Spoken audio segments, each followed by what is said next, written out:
Hello friends, स्वागत है एक और नई जानकारी में। दोस्तों तो मैं विजय आप सभी का स्वागत करते हैं। आज के वीडियो में हम बताने वाले हैं कि बेल्ट्रॉन केवाईसी के द्वारा जो आपका हो रहा है बेल्ट्रॉन बीपीएसएम कार्यपालक सहायक 2131 जो कैंडिडेट थे उसका केवाईसी का प्रोसेस हुआ और केवाईसी के होने के क्रम में जो है वो बेल्ट्रॉन एनआईसी के द्वारा जो है वो उसको चेक करवाया गया, वेरीफाई किया गया। वेरीफाई करने के क्रम में जो है वो टोटल 293 ऐसे कैंडिडेट है जिसका केवाईसी जो है वो रिजेक्ट कर दिया गया है एनआईसी के द्वारा।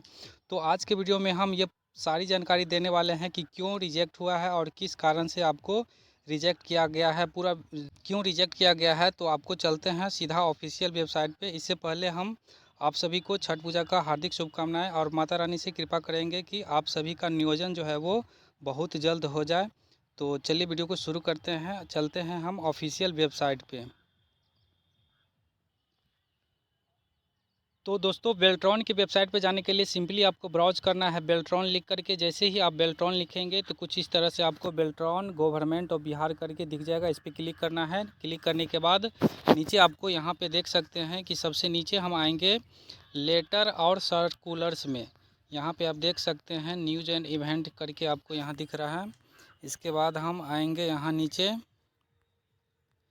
लेटर एंड सर्कुलर्स, है ना। यहाँ आप देख सकते हैं लेटर एंड सर्कुलर्स में आपको नीचे दिख जाएगा 17 नवंबर यानी कल के डेट में जो है वो एक लेटर निकल के आ रहा है बेल्ट्रॉन के द्वारा।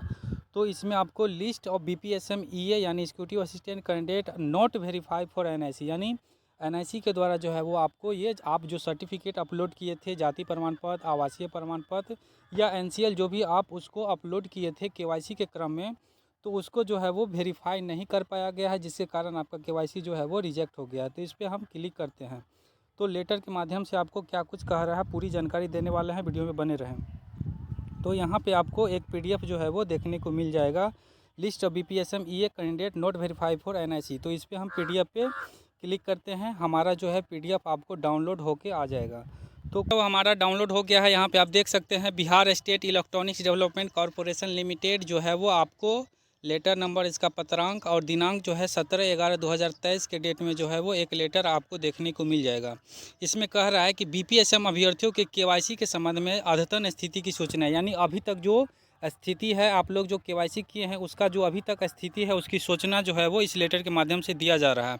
कह रहा है कि निगम के पत्रांक 27/16/23 दिनांक 1/6/23 द्वारा दिए गए निर्देशों के अनुसार सर्विस प्लस से निर्गत प्रमाण पत्र अपलोड नहीं होने के कारण यथा प्रमाण पत्र का गलत आवेदन संख्या अंकित होना, आरटीपीएस है ना द्वारा निर्गत जाति एवं आवासीय प्रमाण पत्र रजिस्ट्रेशन में नाम तथा प्रमाण पत्र के नाम में भिन्नता इत्यादि कारणों से एनआईसी द्वारा सत्यापन नहीं किया गया है, जिसकी सूची जो है वो संलग्न है, यानी इसमें जोड़ा गया है। तो इसमें आपको कहा जा रहा है कि आप लोग जो सर्विस प्लस के माध्यम से जाति प्रमाण पत्र है ना, आवासीय और एनसीएल जो अपलोड किए हैं उसका आप लोग क्या कर रहे हैं कि बहुत सारे ऐसे अभ्यर्थी हैं जो आपको उसका एप्लीकेशन नंबर में कुछ और भर दिया और आपका सर्टिफिकेट कुछ और है, आपका सर्टिफिकेट किसी और के नाम से बना हुआ है और आपका नाम मैच नहीं किया, उस कारण भी आपको रिजेक्ट कर दिया गया है ना। इस तरह से कह रहा है कि प्रमाण पत्र के नाम में भिन्नता, यानी आपका प्रमाण पत्र में किसी कोई और नाम है और आपका नाम कुछ और है। तो ये सारी जो है ना त्रुटि के कारण जो है वो आपको इसको रिजेक्ट किया है, एनआईसी के द्वारा वेरीफाई नहीं हो पाया है केवाईसी। तो उसका सूची जो है वो आपको इसमें दिया गया है नीचे। कह रहा अतः संबंधित अभ्यर्थियों को निर्देश दिया जाता है कि दिनांक 28/11/23 तक अपना प्रमाण पत्र अद्यतन कर अपलोड किया जाए, यानी अगर आपका इस सूची में नाम है तो आपको 28 नवंबर से पहले जो है वो आपको क्या करना है, फिर से अपलोड कर देना है ना। और अपलोड करके आपको सेव कर देना है, यानी सबमिट कर देना है। अगर नहीं करते हैं तो आपका केवाईसी जो है वो पूरा नहीं हो पाएगा। तो टोटल जो है वो आपको 293 अभ्यर्थियों की सूची जो है वो नीचे दिया गया है। इसमें 293 नहीं है, बहुत कम है। बहुत सारे ऐसे अभ्यर्थी है जिसका डबल नाम है, तो डबल नाम में ऐसे हैं जिसका आवासीय भी रिजेक्ट हुआ है ना, कास्ट भी हुआ है।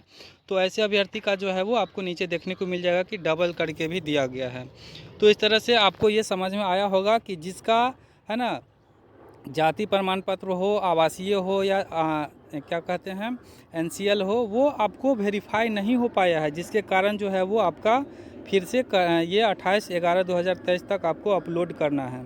तो नीचे आप आइएगा तो यहाँ पे आप देख सकते हैं कि candidate note verify for NIC, यानी एनआईसी के द्वारा जो है वो आपका यहाँ पे ये जितने भी नीचे कैंडिडेट है 293 से 1 से लेकर के 293 तक, ये सभी अभ्यर्थी का जो है वो आपको फिर से अपलोड करना है।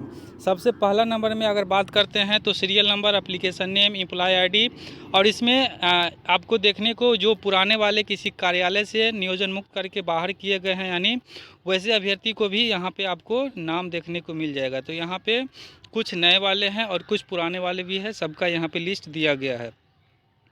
तो यहाँ पे आप देख सकते हैं सीरियल नंबर 1 में एप्लीकेशन नेम मुकेश कुमार हो गया, उसका एम्प्लॉय आईडी दिया गया है, रजिस्टर आईडी, मोबाइल नंबर है ना, और रिजर्वेशन जो है वो आपको वो किस कैटेगरी में आता है, BC2, BC1 या जो भी है उसका वो दिया गया है। फिर रेफरेंस नंबर दिया गया है, और रीजन है ना, रीजन में आपको देख सकते हैं डाटा नोट एग्जिस्ट करके दिया गया है, नेम पर, डेट ऑफ बर्थ, और स्टेटस कास्ट नोट वेरीफाइड, यानी ये जो मुकेश कुमार जो है वो जाति प्रमाण पत्र जो अपलोड किया था वो वेरीफाई नहीं हो पाया है। इसमें अब आपको रिमार्क्स में दे दिया गया है कि application reference number not found by NIC, यानी जो ये मुकेश कुमार एप्लीकेशन का रेफरेंस नंबर जो दिया था वो एनआईसी के वेबसाइट पे नहीं है, जिसके कारण इसका जो है वो केवाईसी जो है वो वेरीफाई नहीं हो पाया है। तो इस तरह से उसका रीज़न दिया गया है। आप भी अगर आपका इसमें नाम है इस लिस्ट में, तो आपको फिर से क्या करना है, ये लिंक जो है आपको बता दें कि ये फिर से एक्टिवेट हो जाएगा आपको अपलोड करने के लिए। अभी छठ पूजा का छुट्टी चल रहा है, तो मंडे को छोड़ करके ट्यूसडे से ये एक्टिव हो जाएगा लिंक आपको फिर से अपलोड करने के लिए। तो जब ये लिंक एक्टिवेट हो जाएगा यानी अपलोड होना शुरू हो जाएगा, तो एक और वीडियो के माध्यम से आप लोग को हम बता देंगे। तो हमारे चैनल से जुड़े रहें।